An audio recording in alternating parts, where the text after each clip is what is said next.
अब हम फोकस करेंगे एक बहुत ही इंपॉर्टेंट क्लाइमेटिक रीजन पर जिसे चाइना टाइप क्लाइमेट या वार्म टेम्परेट ईस्टर्न मार्जिन कहते हैं। इसके नाम से ही क्लियर है कि ये कॉन्टिनेंट्स के ईस्टर्न मार्जिन्स पर मिलता है, specifically in the warm temperate latitudes जो कि रफली 20 डिग्रीज से 35 डिग्रीज नॉर्थ और साउथ लैटिट्यूड्स के बीच सिचुएट होते हैं। मैप पर देखो, इसका स्प्रेड सिर्फ चाइना तक लिमिटेड नहीं है। ये south east USA, southern Brazil और ईस्टर्न ऑस्ट्रेलिया में भी पाया जाता है। अब सवाल ये है कि ये रीजन्स वार्म क्यों हैं? इसका प्राइमरी रीजन है इन्फ्लुएंस ऑफ ट्रेड विंड्स। ये विंड्स ओशन से लैंड की तरफ ब्लो करती हैं, ऑनशोर ट्रेड विंड्स, जो अपने साथ मॉइस्चर और वार्मथ लाती हैं। इसलिए इवन दो ये टेम्परेट जोन में है, यहाँ का टेम्परेचर सिवियर कोल्ड नहीं होता। Mean monthly temperature 4 degree Celsius से 25 डिग्री सेल्सियस के बीच रहता है, जो एक स्ट्रॉन्ग मैरीटाइम मॉडरेशन को इंडिकेट करता है। इस क्लाइमेट का डिफाइनिंग कैरेक्टर है इसका रेनफॉल पैटर्न। यहाँ rainfall throughout the year होती है, लेकिन एक डिस्टिंक्ट समर मैक्सिमम देखने को मिलता है। सोचो ऐसा क्यों? समर में इंटीरियर लैंडमास इंटेंस हीटिंग की वजह से लो प्रेशर डेवलप कर लेता है। ये low pressure oceanic high pressure से विंड्स को अपनी तरफ खींचता है, बिल्कुल मॉनसून्स की तरह। इनफैक्ट चाइना में इसे मॉडिफाइड मॉनसून कहा जाता है, क्योंकि मैकेनिज्म सेम है, बस इंटेंसिटी इंडियन मॉनसून जितनी सिवियर नहीं होती। On the other hand, winters में सिनारियो रिवर्स हो जाता है। कॉन्टिनेंटल इंटीरियर्स ठंडे हो जाते हैं, हाई प्रेशर बनता है और विंड्स लैंड से ओशन की तरफ ब्लो करती हैं, ऑफशोर। इसलिए विंटर्स कूल और ड्राई होती हैं, क्योंकि लैंड विंड्स में मॉइस्चर नहीं होता। लेकिन स्टोरी यहीं खत्म नहीं होती। लेट समर और ऑटम में ये रीजन्स ट्रॉपिकल साइक्लोन्स के थ्रेट में आते हैं, जिसे चाइना सी में टाइफून्स और ऐसी यूएसए में हरिकेन्स कहते हैं। ये साइक्लोन्स इसलिए बनते हैं क्योंकि लेट समर तक ओशन सरफेस टेम्परेचर्स मैक्सिमम हो जाते हैं, जो स्ट्रॉन्ग इंस्टेबिलिटी क्रिएट करते हैं। ऑल्दो ये विंड्स डिस्ट्रक्टिव होती हैं, बट एग्रीकल्चर के पर्सपेक्टिव से ये बहुत क्रूशियल हैं, क्योंकि ये एक्सटेंसिव रेनफॉल प्रोवाइड करती हैं रीजन के डीपर इंटीरियर्स में। क्लाइमेट ग्राफ्स को देखो, Nanking versus New Orleans. Nanking में मॉनसून इफेक्ट क्लियर है विद स्टीप समर पीक, जबकि न्यू ऑर्लियंस में गल्फ ऑफ मेक्सिको की प्रॉक्सिमिटी की वजह से रेनफॉल ज़्यादा डिस्ट्रीब्यूटेड है। तो ये क्लाइमेटिक रीजन एसेंशियली एक ट्रांजिशन जोन है between tropical heat and temperate coolness, driven dominantly by onshore winds and pressure variations. Clear है? पिछली स्लाइड में हमने जनरल चाइना टाइप समझा। अब हम इसके स्पेसिफिक रीजनल वेरिएंट्स को डीपली एनालाइज करेंगे, गल्फ टाइप और नटाल टाइप। सबसे पहले गल्फ टाइप को देखते हैं, जो साउथ ईस्टर्न यूएसए में मिलता है। यहाँ का मैकेनिज्म थोड़ा यूनिक है। इसे हम स्लाइट मॉनसून्स टेंडेंसी कहते हैं। Why slight? क्योंकि यहाँ इंडियन सबकॉन्टिनेंट जैसा कंप्लीट विंड रिवर्सल नहीं होता, बट प्रेशर ग्रेडियंट लैंड और सी के बीच सीजनल चेंजेस क्रिएट करता है। यहाँ onshore trade winds heavy relief rain और कन्वेक्शनल स्टॉर्म्स लाती हैं समर्स में, बट डिस्टिंक्ट डिफरेंस ये है कि यहाँ नो डिस्टिंक्ट ड्राई सीजन होता है। विंटर्स में भी बारिश होती है। इसका रीजन है टेम्परेट साइक्लोन्स। ये साइक्लोन्स वेस्टर्लीज के इन्फ्लुएंस में वेस्ट से ईस्ट ट्रैवल करते हैं और गल्फ रीजन्स में मॉइस्चर डंप करते हैं। इस कंटिन्यूस मॉइस्चर और वार्मथ का रिजल्ट है यहाँ की वेजिटेशन। स्वैम्प, साइप्रस और पराना पाइन जैसे ट्रीज यहाँ थ्राइव करते हैं। कमर्शियली ये क्लाइमेट कॉटन और टोबैको कल्टीवेशन के लिए गोल्ड माइन है, क्योंकि इन क्रॉप्स को फ्रॉस्ट फ्री ग्रोइंग सीजन और एम्पल मॉइस्चर चाहिए होता है, जो gulf type climate perfectly provide करता है। अब शिफ्ट करते हैं नटाल टाइप पर, जो साउथ अफ्रीका और साउथ अमेरिका के मार्जिन्स पर है। यहाँ ज्योग्राफी और ओशन करंट्स का रोल बहुत क्रिटिकल हो जाता है। नटाल साउथ अफ्रीका में कोस्टल बेल्ट बहुत नैरो है, क्योंकि इमीडिएटली इनलैंड ड्रेकन्सबर्ग माउंटेन्स खड़े हैं। जब south east trade winds Indian ocean से आती हैं, तो इन माउंटेन से टकराकर फोर्सफुली ऊपर उठती हैं, जिसे हम ओरोग्राफिक अपलिफ्ट कहते हैं। इस वजह से विंडवर्ड साइड पर हैवी रेनफॉल होती है, जबकि interior high veld region rain shadow area बन जाता है और ड्राई रहता है। यहाँ मॉडरेशन का एक और फैक्टर है वार्म अगुल्हास करंट। ये करंट इंडियन ओशन से वार्म वाटर लाता है, जो कोस्ट के टेम्परेचर को स्टेबल रखता है और मॉइस्चर कंटेंट बढ़ाता है, जो शुगर केन कल्टीवेशन के लिए आइडियल कंडीशंस बनाता है। साउथ अमेरिकन वेरिएंट में एक ड्रास्टिक एलिमेंट ऐड होता है, पैम्पेरो विंड्स। अर्जेंटीना और यूरुग्वे का कोस्ट ओपन है टुवर्ड्स द साउथ पोल। कोई मेजर माउंटेन बैरियर नहीं है जो सडन विंड्स को रोक सके। तो विंटर्स में कभी-कभी cold polar winds directly penetrate कर जाती हैं, जिससे टेम्परेचर सडन ड्रॉप हो जाता है। ये contrast warm tropical air from north और cold polar air from south weather को हाईली अनप्रिडिक्टेबल बना देता है। बस यही समझना है कि ऑल्दो लैटिट्यूड सेम है, बट लोकल टोपोग्राफी जैसे ड्रेकनबर्ग्स और ओपननेस टू पोलर विंड्स जैसे साउथ अमेरिका माइक्रो क्लाइमेट को कैसे ड्रास्टिकली ऑल्टर कर देते हैं। अब हम मूव कर रहे हैं वेस्टर्न मार्जिन्स की तरफ, स्पेसिफिकली ब्रिटिश टाइप क्लाइमेट या मरीन वेस्ट कोस्ट क्लाइमेट। इसका लैटिट्यूडनल एक्सटेंट थोड़ा हायर है, रफली 45 डिग्री से 65 डिग्रीज नॉर्थ और साउथ लैटिट्यूड्स के बीच। जियोग्राफी में लोकेशन ही डेस्टिनी होती है और यहाँ का सबसे बड़ा ड्राइवर है परमानेंट वेस्टर्लीज। ये विंड्स साल भर ओशन से लैंड की तरफ यानी ऑन शोर ब्लो करती हैं। क्योंकि ये वास्ट ओशंस के ऊपर से ट्रैवल करके आ रही हैं, ये अपने साथ ह्यूज अमाउंट ऑफ मॉइस्चर लाती हैं। इसका डायरेक्ट इम्प्लीकेशन ये है कि इन रीजन्स में rainfall throughout the year distribute होती है। There is no dry month. लेकिन एक सवाल है, इतने हाई लैटिट्यूड्स पर जहां यूजुअली ठंड होनी चाहिए, पोर्ट्स आइस फ्री क्यों रहते हैं? एग्जाम्पल देखो मैप पर।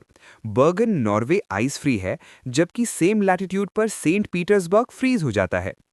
इसका जवाब है नॉर्थ अटलांटिक ड्रिफ्ट। ये एक वार्म ओशन करंट है जो गल्फ स्ट्रीम का एक्सटेंशन है। ये करंट वार्म वाटर को हाई लैटिट्यूड्स तक ट्रांसपोर्ट करता है।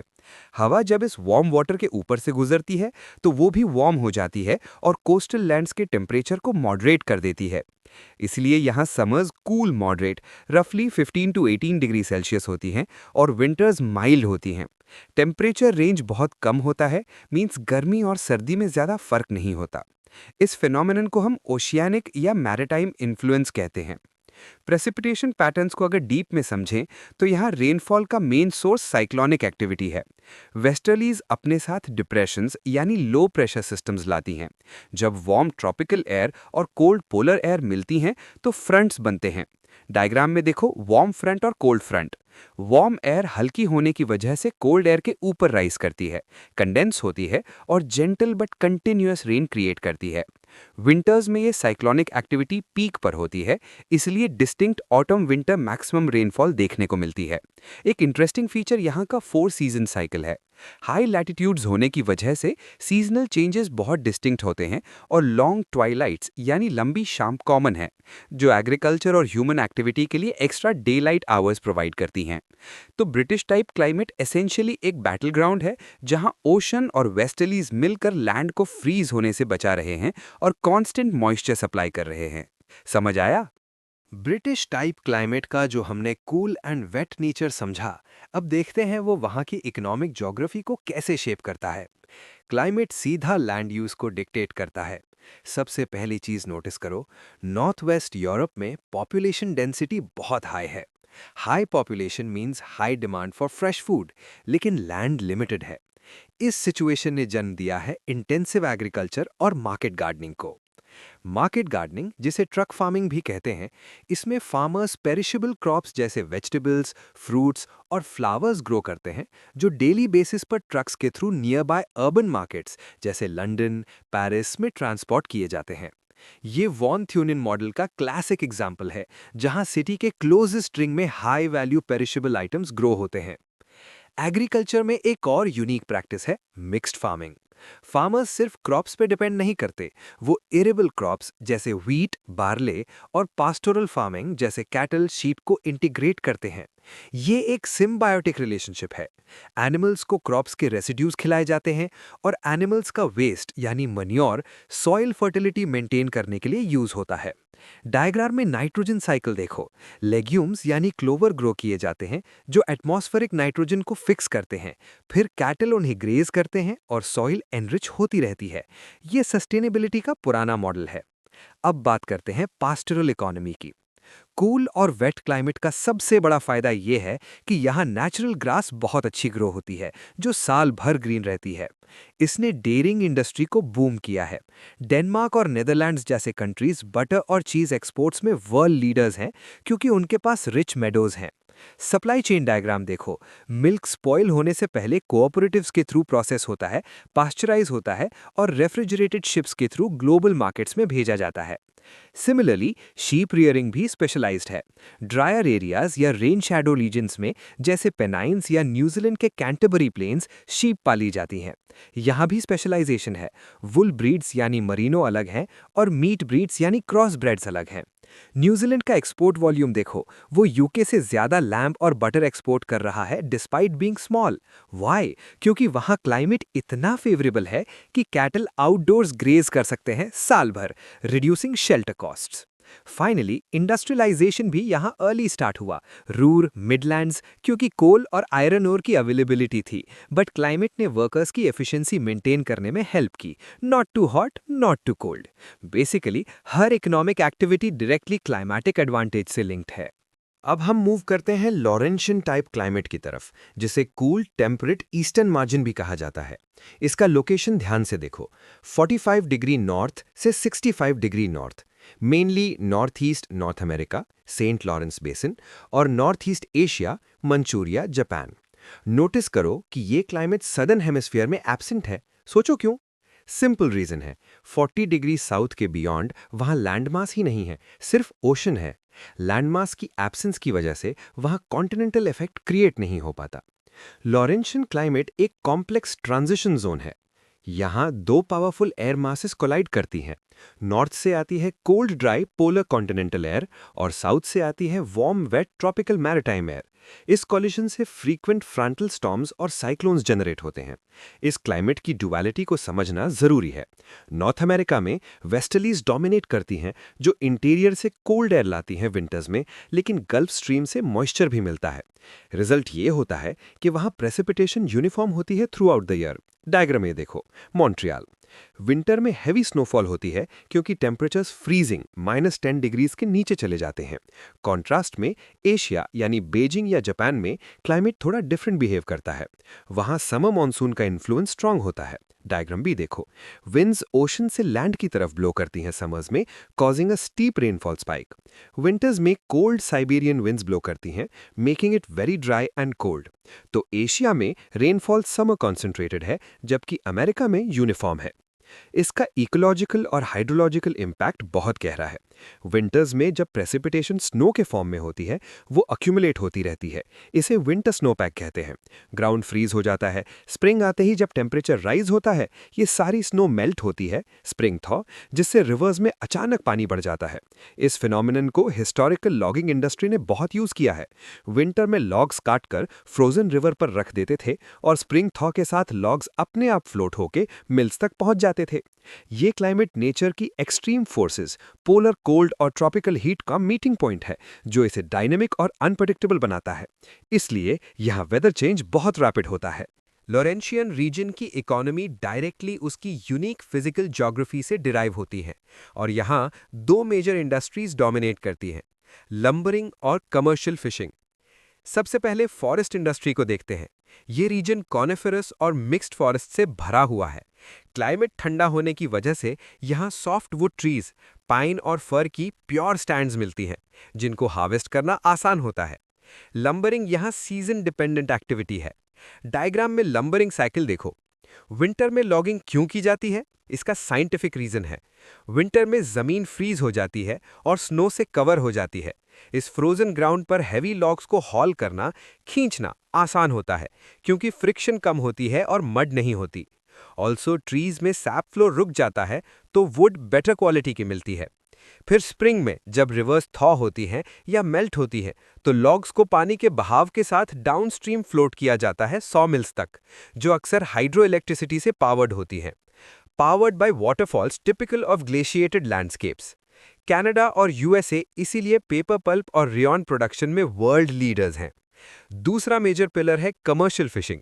मैप पर ध्यान दो, ग्रैंड बैंक्स न्यूफाउंडलैंड के पास और जापान का कोस्ट, ये दुनिया के सबसे रिच फिशिंग ग्राउंड्स हैं। ऐसा क्यों? यहाँ कन्वर्जेंस ऑफ करेंट्स होता है। वार्म गल्फ स्ट्रीम या जापान में कुरोशियो साउथ से आती है और कोल्ड लैब्राडोर करंट या ओयाशियो नॉर्थ से आती है। जब ये मिलती हैं, दो चीजें होती हैं। फर्स्ट, मिक्सिंग ऑफ वाटर से न्यूट्रिएंट्स ऊपर आते हैं, upwelling. Second, cold water oxygen rich होता है और warm water plankton growth promote करता है। ये combination oxygen plus nutrients plus warmth plankton का मैसिव ब्लूम क्रिएट करता है। प्लैंकटन फिश का प्राइमरी फूड है। जहां प्लैंकटन होगा वहां फिश होंगी। डायग्राम में फूड वेब देखो, plankton to herring to cod to trawlers. Japan के केस में फिशिंग सिर्फ इकोनॉमी नहीं, नेसेसिटी है। जापान माउंटेनस है, लैंड एग्रीकल्चर के लिए बहुत कम है, लैंड स्कैसिटी। इसलिए उन्होंने प्रोटीन के लिए ओशन की तरफ देखा। फिश एज स्टेपल कल्चर वहां इस ज्योग्राफिक कंस्ट्रेंट की वजह से डेवलप हुआ। साथ ही indented coastline natural harbours provide करती है जो फिशिंग फ्लीट्स के लिए क्रूशियल है। लेकिन मॉडर्न टेक्नोलॉजी, ट्रॉलर्स की वजह से ओवरफिशिंग एक बड़ा थ्रेट बन गया है जो इस डेलिकेट इकोलॉजिकल बैलेंस को डिस्टर्ब कर रहा है। तो लॉरेंशियन इकोनॉमी एसेंशियली नेचर के साइकिल्स जैसे सीजनल फ्रीज था और ओशियानिक सर्कुलेशन जैसे करंट्स मीटिंग को एक्सप्लॉइट करने पर बेस्ड है। अब हम टेम्परेट जोन से निकलकर सब आर्कटिक जोन में एंटर कर रहे हैं, साइबेरियन टाइप या टाइगा क्लाइमेट। लोकेशन नोट करो, 50 डिग्रीज नॉर्थ से 70 degrees north latitudes across Eurasia and north America. Southern hemisphere में ये क्लाइमेट एग्जिस्ट ही नहीं करता क्योंकि वहाँ इन लैटिट्यूड्स पर सिर्फ समुंदर है। इस क्लाइमेट का सिंगल मोस्ट इंपॉर्टेंट कीवर्ड है एक्सट्रीम कॉन्टिनेंटैलिटी। कॉन्टिनेंटैलिटी का मतलब है ओशन के मॉडरेटिंग इन्फ्लुएंस से बहुत दूर होना। मैप पर डिस्टेंस फ्रॉम सी इंडेक्स देखो।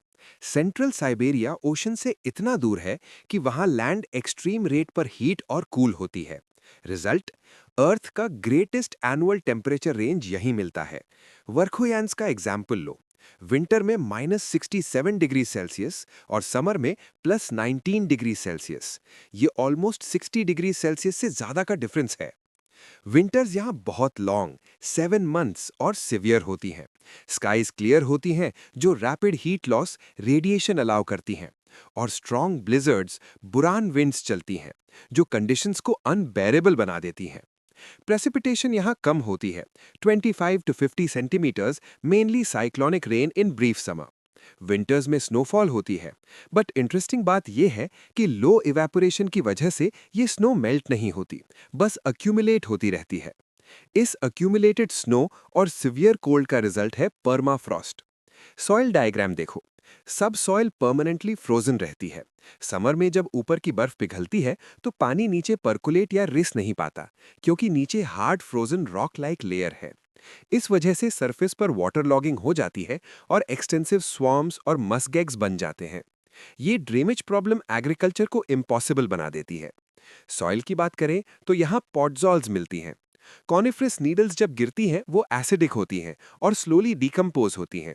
क्योंकि इवेपोरेशन कम है, पानी सॉइल से मिनरल्स को लीच करके नीचे ले जाता है, leaching, leaving behind an ash grey acidic soil A horizon, जो सिलिका रिच होती है बट न्यूट्रिएंट पुअर होती है। इसलिए ये जमीन फार्मिंग के लिए अनफिट है। यहाँ सर्वाइवल सिर्फ वही लाइफ फॉर्म्स कर सकती हैं जो एक्सट्रीम कोल्ड, पुअर ड्रेनेज और एसिडिक सॉइल को टॉलरेट कर सके।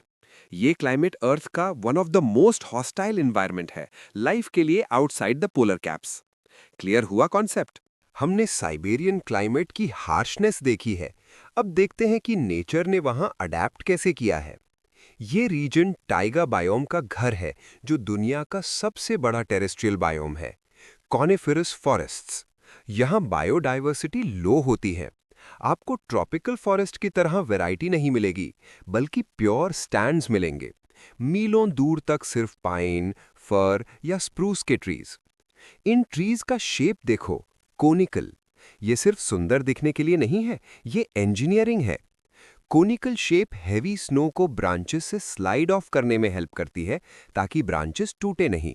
इनकी लीव्स नीडल शेप्ड होती हैं with thick cuticle. Needle shape surface area कम करती है ताकि ट्रांसपिरेशन यानी कि वाटर लॉस कम हो, और थिक स्किन उन्हें फ्रीजिंग से बचाती है। ये एवरग्रीन होते हैं, मतलब पत्ते नहीं गिराते। क्योंकि समर बहुत छोटी होती है, अगर ये नए पत्ते उगाने में टाइम वेस्ट करेंगे तो फोटोसिंथेसिस कब करेंगे?